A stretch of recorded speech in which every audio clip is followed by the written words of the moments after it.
नमस्कार, आप देख रहे हैं गोरखपुरिया न्यूज चैनल और मैं हूं आपके साथ वैशाली। आइए रुक करते हैं आज की खास खबर पर। उत्तर प्रदेश में राजनीतिक गतिविधियों पर एक बड़ी खबर सामने आई। राज्य के मुख्य निर्वाचन अधिकारी नवदीप रणवा ने लखनऊ में पंजीकृत 121 राजनीतिक दलों को कारण बताओ नोटिस जारी किया। ये नोटिस इस वजह से दिया गया क्योंकि ये दल पिछले 6 वर्षों में न तो विधानसभा चुनाव में और न ही लोकसभा चुनाव में हिस्सा लेकर सक्रियता दिखा सके। निर्वाचन आयोग ने इन दलों से 21 अगस्त तक जवाब देने को कहा ताकि ये पता लगाया जा सके कि वो राजनीतिक रूप से कितने सक्रिय और आगे भी अपनी भूमिका निभाना चाहते हैं या नहीं। इस राजनीतिक दलों की स्थिति को लेकर ये नोटिस महत्वपूर्ण कदम माना जा रहा है। कारण ये कि चुनाव आयोग चाहता है केवल सक्रिय और गंभीर राजनीतिक दल ही पंजीकृत रहे ताकि चुनाव प्रक्रिया पारदर्शी और सुव्यवस्थित बनी रहे।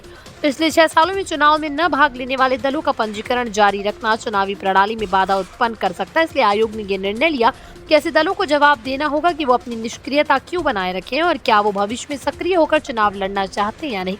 आयोग ने 21 अगस्त तक जवाब मांगा, जिसके बाद 2 और 3 सितंबर को इन दलों की ओर से प्राप्त जवाबों की सुनवाई होगी। सुनवाई के दौरान आयोग ये तय करेगा कि किन दलों का पंजीकरण जारी रखा जाएगा और किन दलों को निरस्त किया जाएगा। इस प्रक्रिया का उद्देश्य चुनाव प्रक्रिया को और अधिक प्रभावी और विश्वसनीय बनाना है।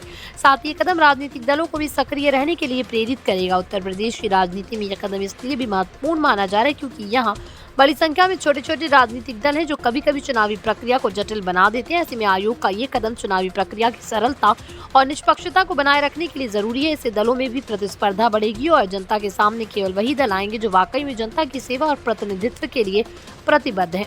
अंत में कहा जा सकता है कि उत्तर प्रदेश में 121 राजनीतिक दलों को कारण नोटिस देना एक बड़ा राजनीतिक और प्रशासनिक फैसला है जो राज्य की चुनावी प्रणाली को मजबूत बनाने की दिशा में उठाया गया कदम है। अब देखने वाली बात ये होगी कि इन दलों का नोटिस पर क्या जवाब आता है और चुनाव आयोग का अंतिम फैसला क्या रहता है। इससे प्रदेश की राजनीति स्थिति पर भी असर पड़ेगा और आगामी चुनाव में किस तरह के राजनीतिक समीकरण बनती है ये भी प्रभावित होगा।